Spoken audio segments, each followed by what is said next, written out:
there are outliers that I actually want this guy that was slow, but he's such a hard worker and a grinder that he's going to excel anyways. Like I want that guy. And guess what? SEAL training does that. You don't. If you're a gazelle and you're a really great athlete, it doesn't test you as much as the guy that's a grinder. Yeah. But the guy that's a really great athlete has a little bit more value out of the gate than the guy that's a grinder. Once you show up at the team, though, you want the guy that's a grinder more than you want the guy that's a good athlete. Right. Yeah. So almost like it's all sort of in That's the same... not a guaranteed every time, because there's some guys that were freaking great athletes and they were just incredible. So don't take that one wrong. But necessarily a guy that's a great athlete versus a guy that is just can gut through it. Yeah. Probably I would lean towards the guy that can gut through it because he has a level of grit. You don't face a pull-up bar out in the battlefield, right? Yeah. You don't, it's not there. Yeah. And that makes sense. I mean, it's all kind of in the same bucket, really, where like these are just attributes, right? So how does Leif put it? He'll say, Buds is just a screening process to weed out people who we don't think have the characteristics to be successful on the battlefield, which is a very eloquent way of putting it. Eloquent. So those characteristics aren't necessarily who can do the most pull-ups. It's not that, because look, if you're doing there's a minimum though, right? Obviously, like, do you have to do a certain amount? The minimum is so minimum to like get to Buds. The minimum is so minimum, it should be disqualifying if you can actually only do that many. I'm not kidding. The minimum pull-ups to go to Buds is something like 10. Right. It's tiny. It's ridiculous. It's embarrassing. Yeah. So just like how you said, it's like, okay, we have a minimum, and that's sort of it. So who cares if you can do 50? Who cares, really? We care about other stuff. Yeah. Well, there's a well-rounded component, right? And that's the thing that makes SEAL training hard is you can't just be a fast runner. You can't just be a fast swimmer. You can't just be strong upper body. You can't just be comfortable in the water. You can't just be durable. You got to be all those things. Yeah. And what's hard is they're contrary to each other, right? Oh, yeah. Because being able to run 14 miles is one type of person that's going to be really good at that. Being able to get through the obstacle course is another person that has a lot of upper body strength. This person has a lot of endurance. This person has, and then you add in, hey, you need to be able to pick up your buddy and sprint with them over the berm. That's explosiveness. Oh, yeah. So we want this really kind of middle of the road on a bunch of different things, well-rounded, as opposed to someone that's just really good at one particular thing. And there's all kinds of people that show up that are great athletes in one category, and it doesn't work for them. Yeah, so the attribute of all the attributes, the attribute about the guy who can gut through stuff sort of lifts up all those extra attributes if they're not that high. So let's say that's the main one. Then yes, you want the guy who that comes naturally to, rather than the guy who their teaching may falter later. Yeah. You know what I'm saying? Yeah, I want that to be part of you. Makes sense. Part of you. And man, what a good quality to have. That's the thing. That's the thing. People, look, everyone gets a certain amount of talent. Yeah. You can decide to work hard. You can decide to work hard. Now there are people that say that work ethic is a talent, right? I get that concept. And I think the reason it appears to be that way is because you get people that work so hard that you think, oh, that must be a talent of theirs, right? Yeah. To have this talent that you're going to work so hard. Yeah. I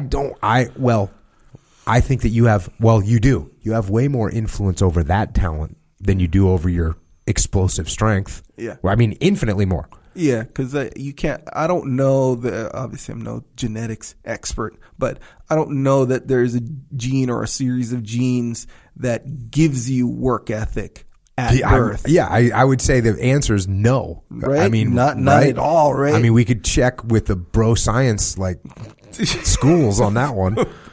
Yeah, that was. But I bet, when they start breaking down this genetic stuff, they're going to start finding stuff about people that's going to be really interesting, and some of it will be tied. I mean, I'm not going Sam Harris. Your every decision that you make is kind of pre-planned, free will. Yeah.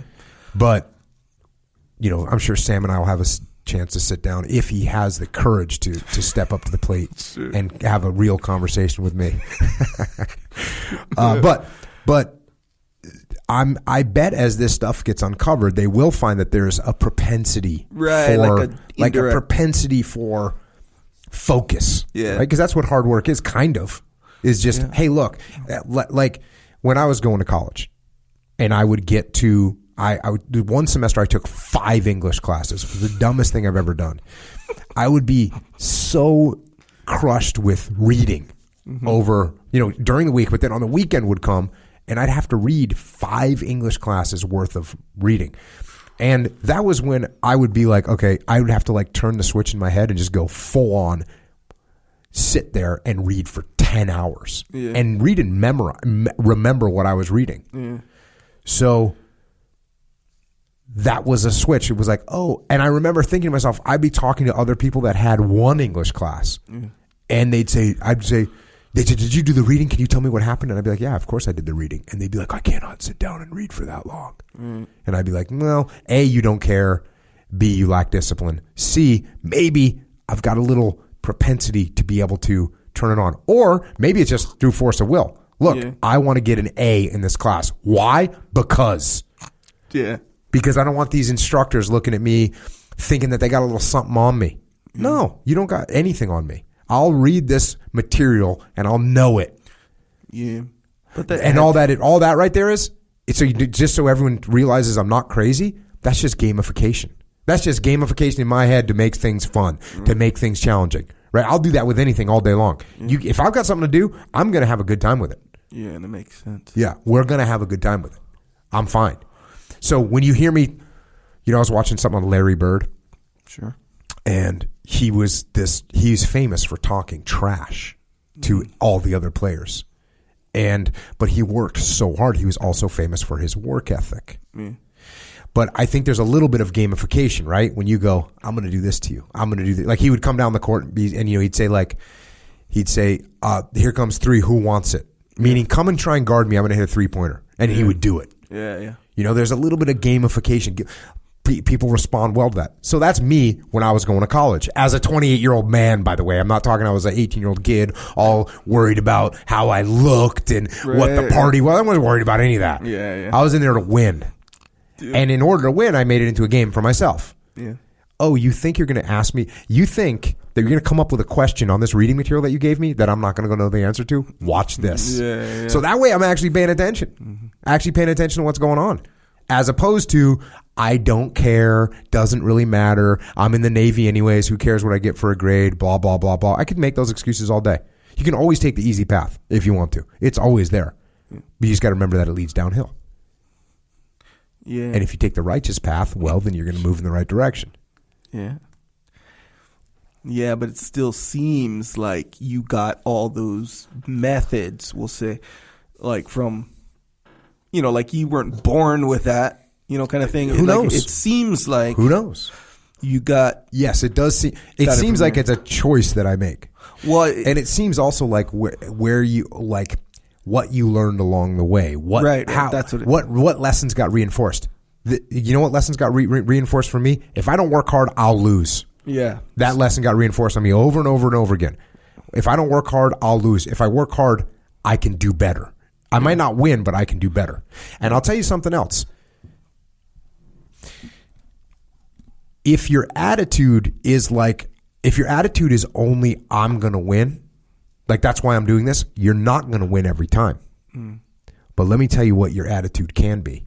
I might not win every time, but I'm going to get your respect. Yeah. When you get done beating me, and you shake my hand, you're going to mean it. Yeah. Because you're going to mean it. I'm going to push you at a minimum. That's what's happening. So if you beat me, and by the way, I don't hold it against you when you beat me. I respect. If you beat me, I know you worked. I know you got after it, which is cool. And I don't hold any angst whatsoever. It's good, actually, because I know that this guy worked harder than me, and I know I got to work even harder. So good for you. So that's learned. That's me learning as a kid. Oh, I wasn't good at this. And even though I look back at my life now, like I wasn't great at soccer. I never played soccer outside the soccer season. Other kids are running around dribbling the soccer ball, whatever. Right. Going to camp, whatever. Camp, I didn't care enough. Yeah. Didn't understand. The first thing that I got very focused in the SEAL teams. And in the SEAL teams, because you're going against high caliber people, not all of them, but you got some people at the top of the bell curve that are freaking badasses. And if for me, so I got these incredible athletes. You know, when I checked into SEAL Team 1, I'm going to try and think of this, was probably 10 of us went to SEAL Team 1. A pretty good chunk of the guys went to SEAL Team 1. There was some guys that went to SEAL Team 1 that were total athletic studs.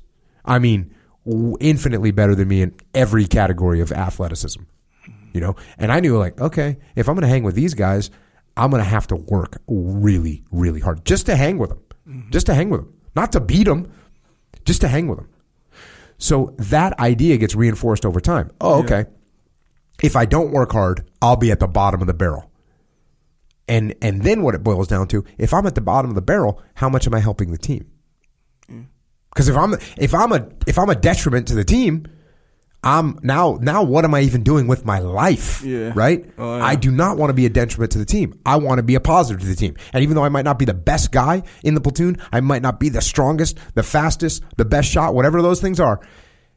If I'm third or fourth or fifth in some of those categories, okay, well, now I'm a benefit to the team. Now I can help, which is what it all boils down to. And what it all boils down to is, like, you know, you can make an excuse for yourself and live with it a little bit, sure, right? Yeah. But you can't make an excuse for the team. Yeah. Meaning, hey, look, even in extreme case, well, you know, if I'm not that great of a shot and the enemy gets a shot off quicker than me, oh well, I'm going to die. Yeah. That's the job I've got. That's the choice of, you know, whatever. But if you just play that out one step further, if I don't get this shot off, this guy will have the chance to shoot one of my buddies. You need to put more rounds downrange. Yeah. You need to shoot more. You need to get better and faster on your reloads, faster on your draw, faster on your sight picture. That's what you need to get better. Yeah. Because you don't want to let your teammates down. Yeah. So when that's what's really driving you, that's powerful. That's more powerful than I just want to be the best. I don't want to just be the best, because you can give yourself a little slack in there. But when you look at it and you say, oh, I don't want to let my teammates down. They're counting on me. That will make you stay up later. That will make you wake up earlier. That will drive you to try and be better. And that lesson on me got reinforced over and over again. And if I didn't work hard, then I wouldn't be. I failed something in BUD/S called pool competency. Yeah. And I failed it, right? And I was going to say I shouldn't have failed it. And the reason I was going to say I shouldn't have failed it was because I was comfortable in the water. I'd done all the water stuff kind of first time every time, meaning not tying and life-saving. I was good. I felt really comfortable. Yeah. And so when I failed it, I was deeply disappointed that I had failed it. And I was hyper worried that maybe I'm not going to make it through this training. And so me and a couple of the other guys that failed, we spent the entire weekend in the dip tank, which is a little box that you fill with water to clean stuff in. And I don't even know why the instructors let us use dive gear. I have no idea why. This was not safe. And maybe we just did it. I don't really remember. But we got in this dip tank and we did pool comp to each other for hours. And we just ripped the stuff off and crushed each other until we went through the procedure so many times. When I went to retake pool comp, it was easy. Yeah. It was easy when I went to retake it on Monday. So, what lesson got reinforced? I need to prepare more. I need to work harder. I need to go the extra distance or else I can fail. Yeah. So there's another little reinforcement. I told you this one before. I failed a run in SEAL training. Yeah. Why did I fail a run? I failed a run in SEAL training because I paced myself and said, well, I'll save a little something. And I didn't have anything to save. What I needed to do was run as hard as I could. Yeah. So I failed the run when I paced myself. The next run, what did I do? When they said go, I ran as fast as I could for the entire thing. Because you're not allowed to wear a watch, so you have no idea what the time is. Yeah, and so you think about that. You think about when you're cruising on a run versus when you're running as hard as you can. It's hard to tell where that cruise level's at. Because am I running a 6-minute mile? Mm-hmm. If I'm cruising, am I running a 6:30 or am I running a 7:20? It can be hard to judge, especially when you're sore.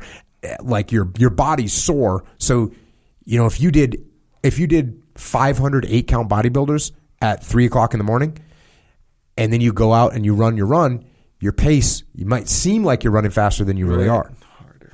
So what did I learn?